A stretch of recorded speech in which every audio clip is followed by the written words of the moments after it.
So I have with me now something that I made. A comb made from the jaw of an alligator gar.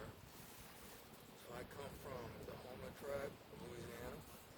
And I heard from two different elders about this, and I've never seen one made, and I was asking them about it. So I just take the lower jaw of a decently sized alligator gar. I got this from my friend. He gave me a couple of them, a few of them. They were between 5 and 7 feet long, so it kind of stops about right there. It's about maybe 7 inches, something like that. So I heard for the first time from Miss Janie, and the second time I was talking to a man named Greyhawk Perkins, if y'all know either of them.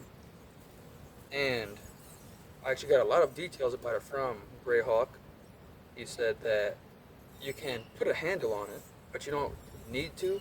He said another way is to basically mound up pine pitch right at the base, and that becomes the handle itself, which kind of reminds me of how the native Australians would do their Woomera handles with the pitch.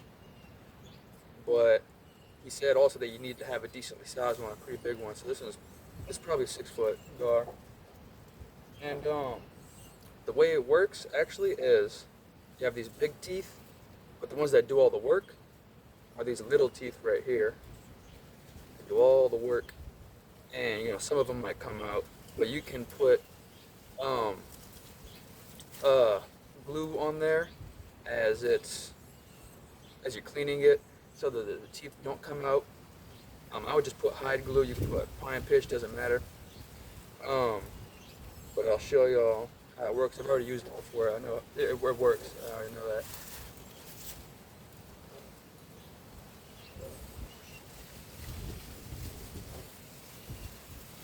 I can actually feel it pulling out all my knots right now, and it actually takes the lint out of my hair too.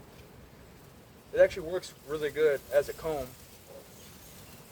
Very practical, and you can see the difference between one side and the other. I just came from the gym a little while ago, and I braid my hair when I go to the gym, so it's got a little bit of waviness to it, and you can see that the comb already took all that out. So it's something pretty cool. Never seen anybody else make one or seen pictures of one or anything, but I'm going to be trying to make some more of these. I'm going to try the pine pitch thing as the handle, see if I can make them look pretty cool. I already like the way it looks. All I did was took the base, and this is mulberry handle, as long as it needs to be. And I didn't use any glue. I just put it on there, and I wrapped it as tight as I could with some brain tan deer leather. But I just cleaned it with, oh yeah, look, I don't know if I can see that. Some of the lint came out of my hair. But,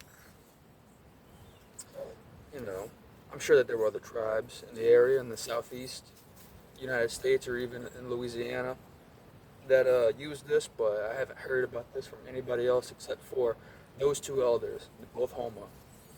And there's a lot of uses that you can get out of an alligator gar. Tribes in the plains, they would get a lot of their stuff from buffalo, bison.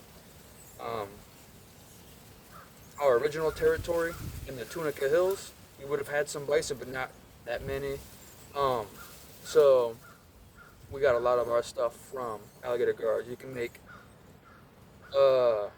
you can make arrowheads from the scales, which I've already done that, and tested them out on carp bow fishing, and they work really good for that. And you can make hooks out of some of their bones. Miss Jenny also told me there's a bone in the head that comes out pretty easily at the top of the jaw, and you can use that as a spearhead. And what else? What else? There's something else. Um, Bone needles from their ribs was really good.